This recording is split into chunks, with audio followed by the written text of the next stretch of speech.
Hi guys and welcome back to my channel. पिछले कुछ समय से मेरी लाइफ में इतना कुछ हो रहा है कि मैंने ये सोचा व्हाई नॉट फॉर वंस मैं आपके आगे बैठूं, बिना ज्यादा एडिटिंग, बिना किसी स्क्रिप्ट और बिना एक साइकोलॉजी एक्सपर्ट बने आपसे बात करूं लाइक अ ब्रदर। आप में से बहुत से लोगों की यही रिक्वेस्ट होती है कि सर कोई ऐसा तरीका जिससे आप थोड़ा रेगुलरली पोस्ट कर सको और हमारी लाइफ पर जल्दी जल्दी इंपैक्ट आए। This is why I have started this new series called off script with Saurabh. Because मेरा ये मानना है कि अगर एक इंसान के पास इतना ज्यादा इन्फ्लुएंस होता है कि जो भी वो बोलता है उसके बोलने से ही लोगों की लाइफ चेंज हो सकती है, तो उसकी लाइफ में जो भी मल्टीपल एरियाज में वो चीजें कर रहा है, जितना वो कंफर्टेबल है शेयर करने में, उसको वो शेयर करना चाहिए।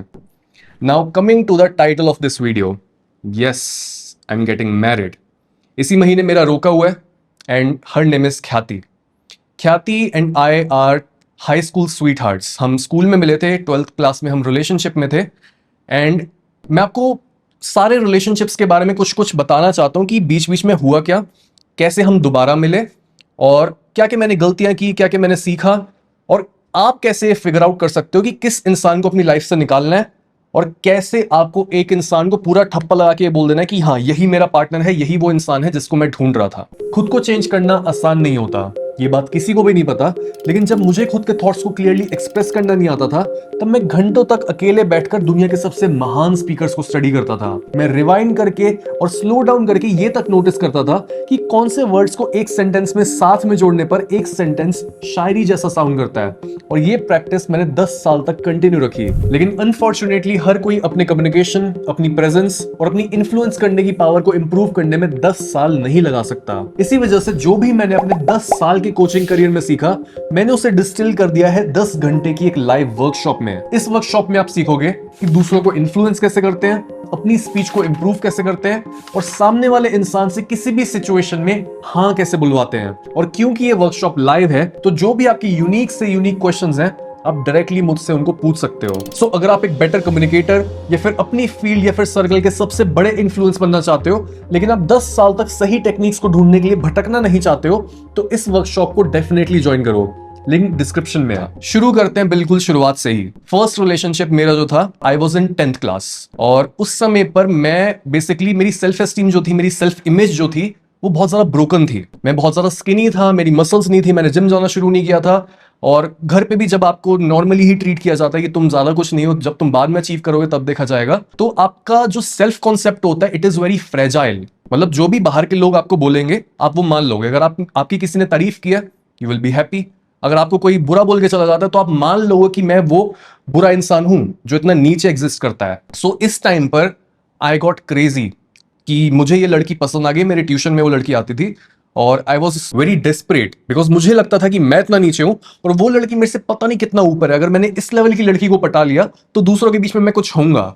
तो धीरे धीरे मैंने अपने फ्रेंड्स को और उसकी फ्रेंड्स को बोलना शुरू किया कि तुम इसको बताओ ना कि मैं कितना पागल हूं, इसके पीछे कितना मैं प्यार करता हूं। बट वो उस टाइम पे एक बंदे के साथ रिलेशनशिप में थी, तो तब बात कुछ बनी नहीं। धीरे धीरे जैसे उनका रिलेशनशिप वॉबली होना चालू हुआ, उसकी फ्रेंड्स फिर उसको बोलती कि सौरभ को देखना, सौरभ इतना कंसिस्टेंट है, इतना प्यार करता है, इतनी केयर करता है, किस टॉक्सिक इंसान के पीछे पागल हो रही है। तो इसके बाद उन लोगों का ब्रेकअप हो गया and we got into a relationship. तब धीरे धीरे हुआ कि जो डायनामिक था कि वो इतना ऊपर है और मैं इतना नीचे हूं, ये चेंज होना शुरू हो गया। और जब भी आपके अंदर ना इनसिक्योरिटी होती है इस डायनामिक को लेके कि मेरा भाई बहन या फिर मेरे पेरेंट्स या फिर जिस बंदे के साथ मैं रिलेशनशिप में हूं, ये मेरे से इतना ऊपर है, ये इतना सुंदर लगते हैं, ये दूसरों के बीच में पॉपुलर हैं, हंसी मजाक कर पाते हैं, कैरिज्मेटिक हैं, और मैं तो इतना पीछे हूं। तब आप दो रास्ते अपना सकते हो।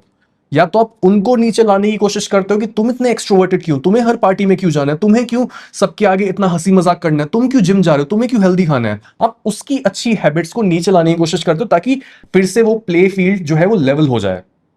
दूसरा तरीका ये होता है कि आप खुद ऊपर जाने की कोशिश करो, आप खुद हर तरीके से खुद को ग्रो करो। यानी मैंने खुद को फिजिकली, साइकोलॉजिकली, स्पिरिचुअली हर वे में ग्रो करना शुरू कर दिया। और जितना मैं ग्रो हुआ, मुझे ये रियलाइजेशन हुई कि मैंने कभी उस लड़की से प्यार करा ही नहीं था।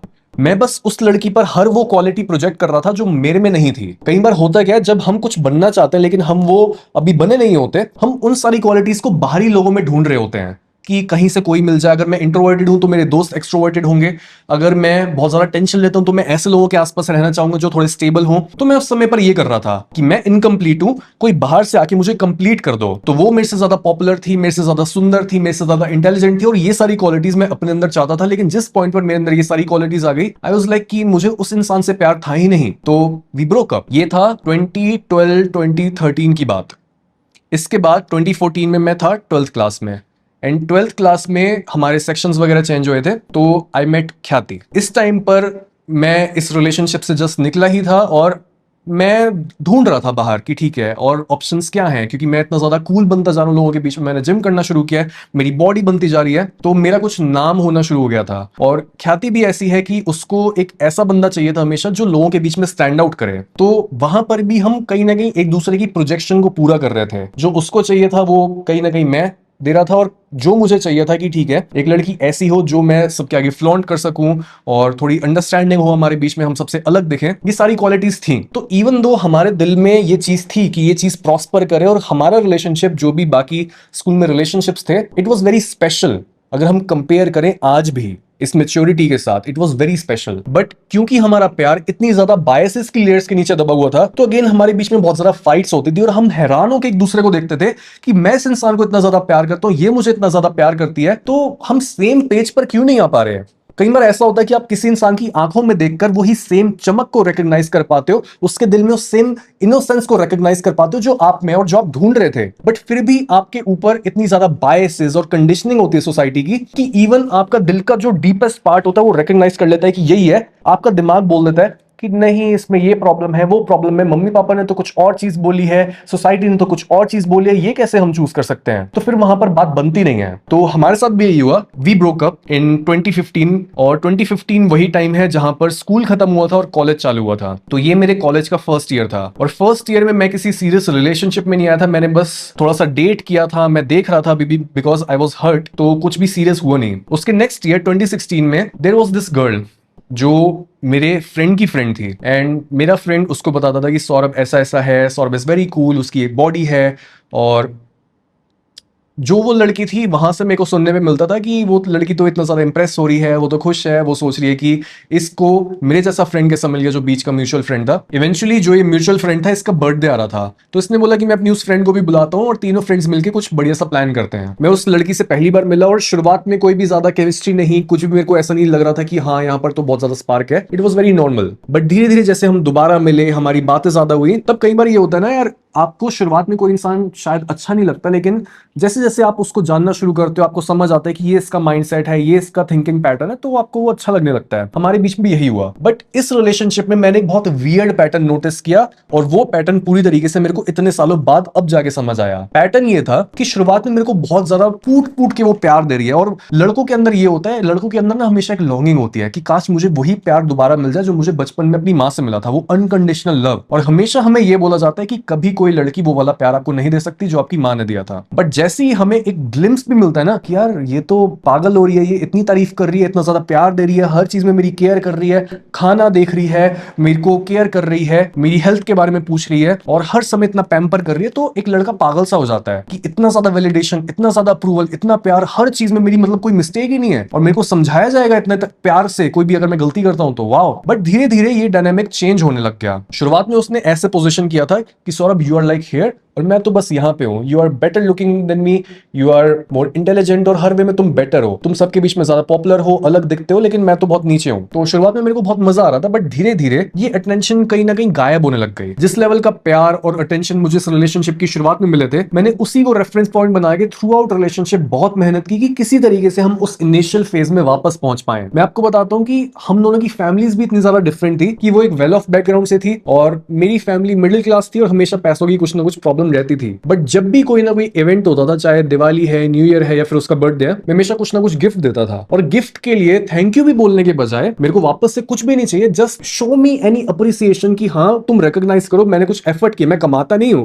कहीं ना कहीं से मैं पैसे जोड़ के कभी शूज दे रहा हूं, कभी मैं स्वेट शर्ट दे रहा हूं, कुछ ना कुछ मैं गिफ्ट कर रहा हूं। और उसका वापस से क्वेश्चन ये होता था कि सौरभ आर यू श्योर तूने ऑनलाइन शॉपिंग की है, क्या ये ओरिजिनल ब्रांड का ही है ना, ये उसका क्वेश्चन होता था। और ये तब की बात है जब उसके बर्थडे से एक दिन पहले मेरी मम्मी का बर्थडे, लेकिन मैंने अपनी मम्मी को कुछ भी नहीं दिया है और अगले दिन मैं उसको गिफ्ट कर रहा हूं, क्योंकि वहां से मेरे को इतनी ज्यादा वैलिडेशन मिली थी रिलेशनशिप की शुरुआत में। मैंने आज तक किसी भी रिलेशनशिप में इतने ज्यादा हाथ पैर नहीं मारे थे। मैं उसके घर के पास इतनी दूर ड्राइव करके जाता था और मैं बोलता था कि मैं तेरे घर के पास हूं, आजा चल बात करते हैं, इसको रिजॉल्व करते हैं, जो भी हमारे डिफरेंसेस है उनको सेटल करते हैं, हो जाएगा। But she was like no Saurabh, you are being pathetic, यहां पर आना बंद कर, मेरे को कॉल करना बंद कर, एंड वी आर डन। मेरे को पहली बार ऐसा लगा कि मैं अपनी लाइफ के साथ कर क्या रहा हूं। मैंने एक ऐसी लड़की को चांस दिया है जो मेरे आगे कहीं स्टैंड भी नहीं करती है और यही मेरे को हर्ट करके जा रही है। मतलब रियलिटी को आप क्वेश्चन करने लग जाते हो कि ये हो कैसे सकता है। मेरी ईगो हर्ट थी कि मैं तो अपने आप को समझ रहा था कि मेरे को कोई भी लड़की इतना ज्यादा प्यार दे सकती है और मैं तो बहुत अल्फा हूं, और एकदम से ये क्या हो गया। तो एक लड़की की ईगो वो चीज संभाल नहीं पाती है, और जब आप अपने एक बिलीफ को क्वेश्चन करने लगते हो जो इतना स्ट्रांगली आपने पकड़ा हुआ था, और जब वो डगमगाने लगता है, आप बोलते हो कि मेरे बाकी बिलीफ्स जो हैं कि ये भी झूठे हैं। आप फिर अपनी पूरी आइडेंटिटी को क्वेश्चन करने लगते हो। तो ये वो फेज था जहां पर आई वाज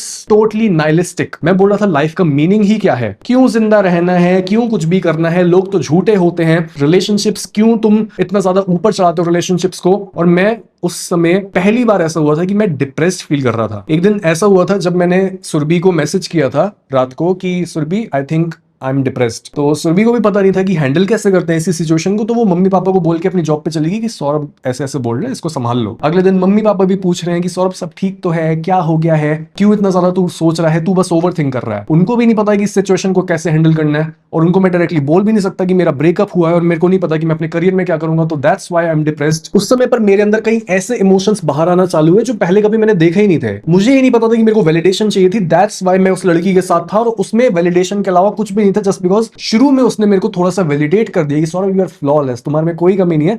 मैं पागल हो गया। व्हाई? बिकॉज बचपन में जब भी कोई चीज अधूरी रह जाती है, आपको पूरी अपनी बॉडी में सिक्योर नहीं किया जाता कि सौरभ यू आर कंप्लीट, तुम जो चाहोगे तुम अपनी लाइफ में कर पाओगे, यू आर वेरी केपेबल। जब तक ये एक इंसान की बॉडी में और माइंड में उतना नहीं होता, तब तक वो बाहर ढूंढता रहेगा इस चीजों को। और एक दिन ऐसा था जहां पर मैं इसी फेज में किचन में खड़ा हूं। किचन में खड़े होके मैं बहुत तेज मैंने रोना शुरू कर दिया है, बिना किसी आवाज के। मैं बस सॉल्व कर रहा हूं, और मैं रोया, मैं जैसा कभी नहीं रोया, हाफ हाफ के मैं रोया उस दिन। और किसी को ये घर में पता भी नहीं था कि ये इतना इंटेंस है जो मैं एक्सपीरियंस कर रहा हूं। This was 2017 2018। और इसके बाद मैंने सालों तक कोई रिलेशनशिप में मैंने एंटर नहीं किया। मैं थोड़ा बहुत डेट कर रहा था, 2018 में मैंने डेट किया, और बीच बीच में कई बार ऐसा हुआ कि कोई अगर मैं किसी को जानता हूं, पहले किसी से बात हुई थी तो उसके साथ डेट पर चला गया, बट नथिंग सीरियस। बिकॉज मेरे अंदर वो जगह ही नहीं थी कि भाई मैं किसी को अलाउ कर सकूं कि फिर से आओ और ठीक है अब हम वापस से वो कंटिन्यू करते हैं, जो इतना चीज मेरे को हर्ट करके गई है दोबारा से वो करते हैं। मेरे में वो चीज नहीं थी, मेरे में दम नहीं थी। इतने साल जब बीत गए और मैं इतना मैच्योर हो गया, मैं अपना यूट्यूब चैनल मैंने खड़ा कर लिया और चीजें इतनी समझ ली, इतने सारे क्लाइंट से बात करके मुझे समझ आया कि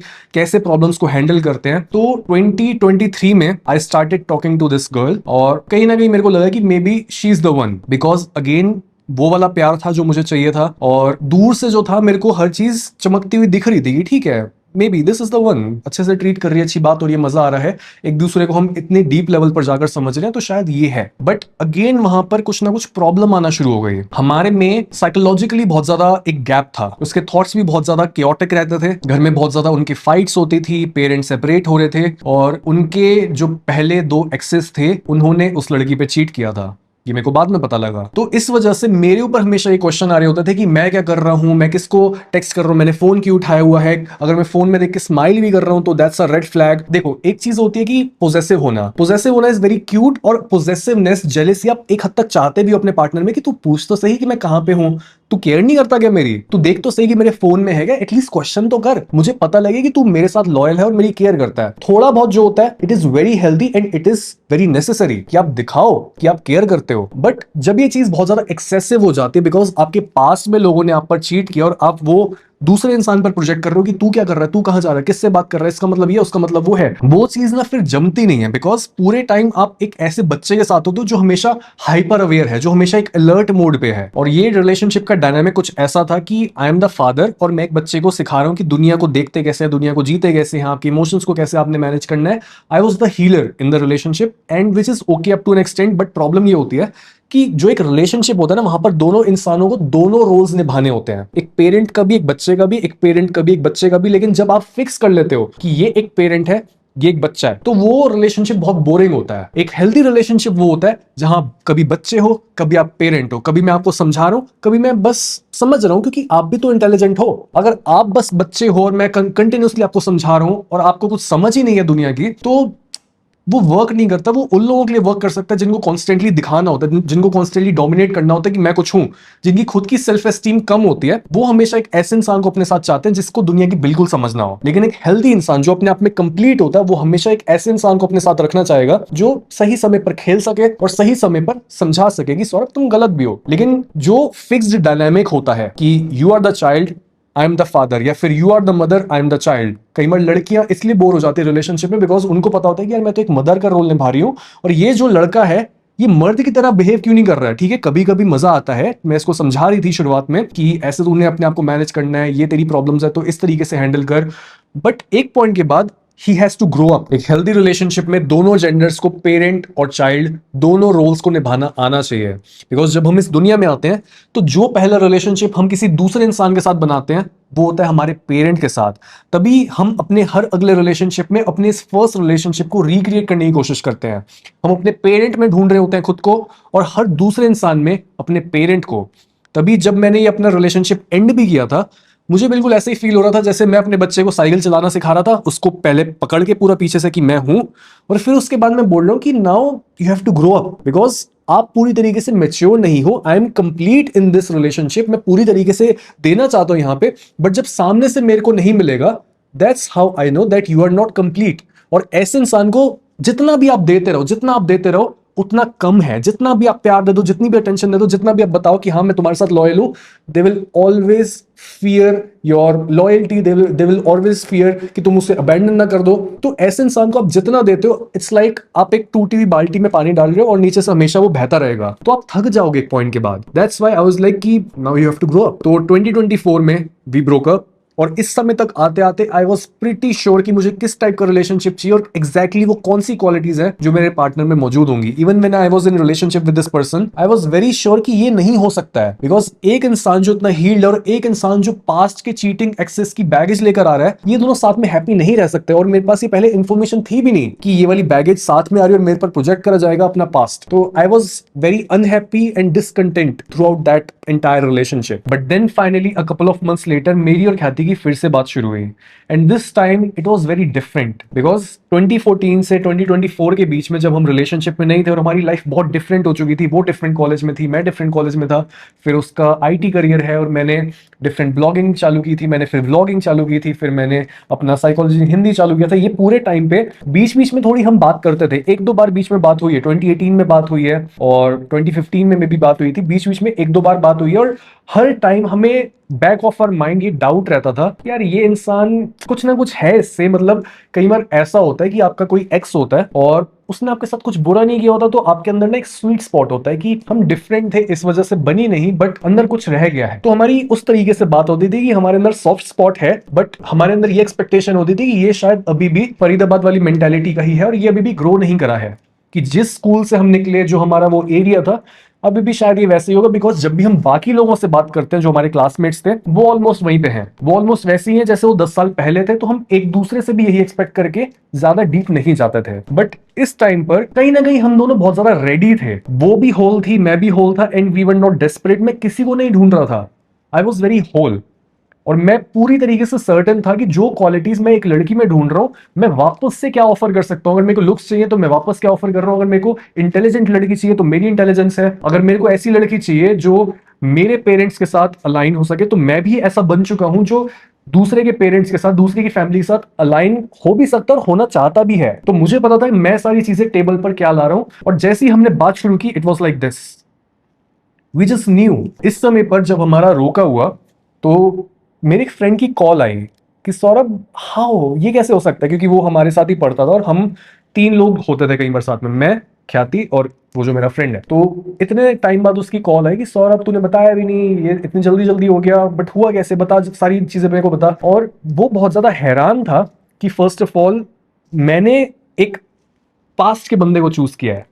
मतलब मैं जैसे कमेंट्स भी पढ़ रहा हूँ आपके, मैंने इंस्टाग्राम पर ये पोस्ट अपनी शेयर की, रोके वाली, आपको अगर फोटोज देखनी है तो आप इंस्टाग्राम पर देख सकते हो। मैंने वहां पर जब पोस्ट शेयर की तो लोगों का ये एक क्वेश्चन था कि वाई दिस गर्ल, और क्या तुमने सोचा, अपनी स्टोरी बताओ, लव स्टोरी बताओ। तो एक कॉमन क्वेश्चन ये था कि Saurabh, how did you become so sure कि तुमने इतनी जल्दी डिसाइड कर लिया कि तुम्हें अपनी पूरी जिंदगी किस इंसान के साथ काटनी है? And the answer for me is very simple. जिस पॉइंट पर आप अपनी आईज क्लोज करके अपने अंदर जाके पूरी अपनी स्टोरी को एनालाइज करते हो, आप अपनी हर रिलेशनशिप को देखते हो कि कौन सा मैंने पैटर्न बार बार रिपीट किया, कौन सी मैं गलती कर रहा था, किस तरह के लोगों से मैं अट्रैक्ट हुआ, तो आपको एक सच उभरता हुआ दिखता है। अब देखो, फर्स्ट रिलेशनशिप में मैंने क्या गलती की थी? मैंने फिजिकल ब्यूटी, इंटेलिजेंस और पॉपुलैरिटी को सबसे ऊपर रखा, वो क्वालिटीज जो मेरे अंदर नहीं थी। सेकंड रिलेशनशिप जो मेरा लॉन्ग टर्म चला, उसमें मैंने गलती ये की कि जैसे ही किसी इंसान ने मेरे को जरा सा अप्रूवल दे दिया, वैलिडेशन दे दी, मेरे को लगा कि ओ, ये तो वो चीज मेरे को दे रहा है जो मेरे पेरेंट्स ने भी नहीं दी, तो पक्का यही होगा और पूरी जिंदगी ये चीज सस्टेन हो सकती है। And I was wrong. और मेरे थर्ड लॉन्ग टर्म रिलेशनशिप में, जो ख्याति से जस्ट पहले था, इसमें आई वॉज वेरी फॉरगिविंग, बिकॉज मैं इतने समय बाद एक रिलेशनशिप में आया था, तो मुझे लग रहा था कि अगर कोई मेरे साथ लड़ भी रहा है तो क्या हो गया, एटलीस्ट साथ में तो खड़ा है ना। और मैं इस समय तक इतना ज्यादा हील हो चुका था कि मैं बहुत ज्यादा कंपैशनेट था, तो मेरे को लगता था कि ठीक है, मेरे को इसके पैटर्न्स दिख रहे हैं तो मैं इसको हेल्प करूं ये देखने में कि this is your trauma, this is your pattern, तो इस तरीके से तुम खुद को हील करो। बट प्रॉब्लम पता है क्या होती है? अगर आपकी हीलिंग सेशंस आपके रिलेशनशिप में सुबह के 3-4 बजे तक चल रहे हैं और ये सेशन हर अगले दिन आपको देना पड़ता है, तो it's very problematic. This is not ideal. और आपको इतना भी ज्यादा नाइस नहीं होना चाहिए कि आप बोलो कि चलो कोई बात नहीं, पूरी जिंदगी मैं इसको हील करता रहूंगा। आपको दूसरे इंसान की बैगेज अपने ऊपर उठाने की जरूरत नहीं है, अनलेस सामने वाला इंसान खुद में होल है। आपको दूसरे इंसान की सिर्फ एक हद तक ही मदद करनी होती है, उसके बाद आपको सेल्फिश बनना होता है। It's okay to become selfish in your relationship. अगर आपका मेंटल पीस जा रहा है और आपको झूठे प्रोमिस करे जा रहे हैं, दूसरा इंसान ग्रो नहीं कर रहा और आप तेजी से ग्रो कर रहे हो, this is a valid reason. और मे बी आपकी जजमेंट यहां पर बोले कि नहीं, दिस इज अबैंडनमेंट, या फिर बचपन में मैंने ये एक्सपीरियंस किया था, मेरे फादर या मदर भी ऐसी थी और इस वजह से आप बहुत ज्यादा दूसरों को ट्रॉमा देते हो। बट आपको भी एक ट्रॉमा मिल रहा है जब आप दूसरे का ट्रॉमा अपने ऊपर आने दे रहे हो, और आप जो लाइफ में इतनी ब्यूटीफुल चीजें क्रिएट कर सकते थे, वो सारी चीजें आप दबा देते हो। और ये चीज तभी होती है जब आप एक्सट्रीम्स पर खेल रहे होते हो। या तो आप ऐसे इंसान होते हो जो हर चीज बाहर प्रोजेक्ट कर रहा है और आप एक्सपेक्ट कर रहे हो कि आपको कोई इंसान आके कंप्लीट करे, आप इंट्रोवर्टेड हो तो आपको एक्सट्रोवर्टेड इंसान पसंद है, आप थोड़ा सा अपनी लुक्स को लेकर डाउटफुल हो तो आपको बहुत सुंदर इंसान, फिट इंसान चाहिए। या फिर ये तब होता है जब आप बहुत ज्यादा ऐसे कंपैशनेट और बहुत ज्यादा नाइस हो। कंपैशन अपने आप में बुरा नहीं है, but when you are overly nice, कि आप दूसरे इंसान का बोझ भी अपने ऊपर ले रहे हो और वो इंसान पूरे समय बच्चे जैसा ही रहेगा, देन दैट्स अ प्रॉब्लम। दूसरा इंसान कभी बच्चा है, कभी वो पेरेंट है, दैट्स वेरी गुड। कि वो कभी क्यूट भी है, कभी वो मैच्योर भी है, तो आप उसकी रिस्पेक्ट कर सकते हो। आपको पता होता है कि आप किसी पावरफुल इंसान के साथ हो जिससे आपको भी बहुत कुछ सीखने को मिलेगा। तो अपनी लाइफ के जिस पॉइंट पर मैं ख्याति से मिला था, we were very mature, we were very complete and we were not desperate. मतलब हम ऐसे हो चुके थे कि हमें सामने वाले इंसान से कुछ चाहिए नहीं, हम अपने आप में बहुत ज्यादा खुश हैं। And this is a very high level of spiritual consciousness, because ऐसे रिलेशनशिप में जब भी आप दूसरे इंसान के लिए कुछ करते हो, वो ऐसा लगता है कि यार ये तो मैंने सोचा ही नहीं था। मतलब अगर वो मेरे लिए कुछ कुक कर रही है, मैं उसके लिए बस मैगी बना रहा हूं, या फिर वो मेरे लिए किंडर जॉय ऑर्डर कर रही है, वो ऐसा हो जाता है कि वाओ। जब आपको एक कंप्लीट इंसान दूसरे कंप्लीट इंसान को कोई भी जरा सा भी एफर्ट दिखाता है ना, वो ऐसा लगता है कि भगवान आपके लिए कुछ कर रहा है, बिकॉज उसको आपसे कुछ चाहिए ही नहीं। यही तो होता है अनकंडीशनल प्यार। आपको अगर ये अभी तक एक्सपीरियंस नहीं हुआ है, दैट मीन्स आपने खुद को कंप्लीट नहीं बनाया। और इसकी शुरुआत ऐसे ही होती है कि पहले आप खुद को प्यार करो। गॉड मूड में पता है, मैंने ये अपनी इनसाइट पहली बार शेयर की कि अगर आप चाहते हो कि आपको कोई अच्छा इंसान अपने आसपास मिले, अच्छे लोग आपके आसपास हो, और जो आपकी सेल्फ इमेज है आप उसको चेंज कर पाओ, आपको पता है इसकी शुरुआत कैसे होती है? जब भी आपको कुछ मैनिफेस्ट करना है, इसकी शुरुआत ये नहीं होती कि बस फालतू में एफर्मेशंस बोलते रहो, दैट्स यूजलेस। जब भी आपको कुछ अट्रैक्ट करना है अपनी लाइफ में, आपको अपने हेल्थ, मनी, रिलेशनशिप्स, हर चीज को इंप्रूव करना है, इसकी शुरुआत होगी अपनी सेल्फ रिस्पेक्ट और सेल्फ लव गेन करने से, by proving yourself that you are someone worthy by your own definition. करे कैसे? हर दिन आपने उठ के खुद से क्वेश्चन करना है कि आज के दिन में ऐसा क्या काम करूं जिससे मैं दिन के अंत में खुद को रिस्पेक्ट कर पाऊं, खुद को प्यार कर पाऊं। And that's all. Be that ideal man, that ideal woman. धीरे धीरे होगा क्या, आपकी सेल्फ इमेज चेंज होगी, आपकी सेल्फ रिस्पेक्ट बढ़ेगी। जो आप खुद को प्यार करते हो, आपकी जो एस्टीम है आपकी नजर में कि मैं जो हूं, कौन हूं, कितना आप खुद को समझते हो, आप ये समझते हो कि यार ये बंदा तो वो है जो बोलता है बट वो करता नहीं है। This is a sign of low self esteem, low self concept. Self esteem जो होती है वो डेवलप होती है ऐसे कि कन्विक्शन है भाई मेरे को, मेरे अंदर जो भी मैं सोच रहा हूं वो मैनिफेस्ट हो जाता है, जो भी मेरे वर्ड्स मेरे मुंह से निकलते हैं वो होना ही होना है। बिकॉज पास्ट में हर बार जब भी मैंने अपने मुंह से कोई चीज बोली, वो मैंने पूरी कर दी थी। और इसकी शुरुआत होती है डे बाय डे चलने से, कि आज मैं क्या करूं, आज के दिन में ऐसा क्या करूं कि रात को मैं अच्छे से सो पाऊं, रात को मेरे मुंह पर स्माइल हो, मेरा सीना एकदम फूला हुआ हो, बिकॉज मैंने वो कर दिया जिससे मैं अपने आप को प्यार कर सकता हूं। ये होता है वापस से जो भी आपको ट्रॉमा दिया गया होता है, जो भी आप प्रोजेक्ट कर रहे होते हैं कि कोई बाहर से आएगा कंप्लीट करेगा, ये होता है वापस से हर अपनी क्वालिटी अपने अंदर ले आना। तो जो भी आप गलतियां कर रहे होते हो अपने रिलेशनशिप्स में, जब भी आप ये कर रहे होते हो कि ये इंसान मेरे को नहीं पसंद, इस इंसान को देख के मेरे को गुस्सा आ रहा है, यार ये पहले पसंद थी बट अब नहीं है, ये सारी चीजें जो हो रही होती है, ये जो कंफ्यूजन है, ये तभी होती है because you are not complete within yourself. तो आप बाहर उंगलियां पॉइंट आउट कर रहे हो, आप किसी को भगवान समझ रहे हो, किसी को शैतान, ये दोनों बाहर नहीं है, ये दोनों अंदर है। तो हमें अपनी हर अच्छी और बुरी क्वालिटी को पहले एक्सेप्ट करना है। जैसे ही आप एक्सेप्ट कर ले, you become like a whole magnet. Imagine करो योरसेल्फ एज अ मैग्नेट, और जब भी आप बटे हुए होते हो, जब भी आप अपनी क्वालिटीज को बाहर ढूंढ रहे होते हो, होता क्या है, this magnet is not complete, it is not the strongest version of itself. लेकिन जिस पॉइंट पर हम वापस से अपनी सारी क्वालिटीज ले आते हैं, जो भी हम करने में डर रहे होते हैं हम वो कर देते हैं। हमें अगर स्टेज फियर है तो हम स्टेज पर चढ़ जाते हैं, लोगों से बात करनी नहीं आती तो बात कर लेते हैं। हम अगर अपनी लुक्स को लेकर इनसिक्योर है तो हम एग्जैक्टली खुद से क्वेश्चन करते हैं कि मैं कितना वेट लूज करूं, कितनी मसल गेन करूं, क्यों मेरे अंदर ये है, क्या ये लुक्स की प्रॉब्लम है या फिर ये मेरा बस लैक ऑफ लव है जो मैं खुद को ही देकर ठीक कर सकता हूं। क्वेश्चन एवरीथिंग, क्वेश्चन योरसेल्फ कि कैसे मैं खुद को कंप्लीट बनाऊं। The moment you make yourself complete, होगा क्या, जो आपके आसपास ऐसे लोग हैं जो आपके ही जितने कंप्लीट होंगे, जो आपकी ही फ्रीक्वेंसी पर होंगे, they will get attracted towards you. अगर आप बोलो तो हम एक ख्याति के साथ Q&A कर सकते हैं और वो आपको ऐसी मैजिकल चीजें बताइए कि ये पूरा हुआ कैसे, कैसे हमने फिर से बात शुरू की। Because it wasn't just luck, it wasn't just random, कुछ ना कुछ तो और मैजिकल था वहां पे। She will tell you better. For now I think this will be all. आप अपनी ब्लेसिंग्स दो एंड डोंट वरी, जो हमारी यूजुअल वीडियोस आती हैं वो हमेशा आती रहेंगी। बहुत लोगों का ये क्वेश्चन हो जाता है कि सौरभ ये नई सीरीज आ रही है, पुरानी वाली को भूल मत जाना, आपकी एडिटिंग बहुत अच्छी होती है। वो सीरीज हमेशा कंटिन्यू रहेगी। हम वीक में ट्राई करेंगे कि एक वीडियो वेल एडिटेड हो, बाकी सारी वीडियोस जो हैं, ताकि हम जल्दी चेंज ला पाए अपने अंदर, जल्दी हम दुनिया के जो लेसन्स हैं, जो भी अपडेट्स हमें जल्दी जल्दी चाहिए, वो हम जल्दी जल्दी ले पाए। तो उसके लिए ये वाली series of script with Saurabh चलती रहेगी। Thank you, all the best, and I'll see you tomorrow.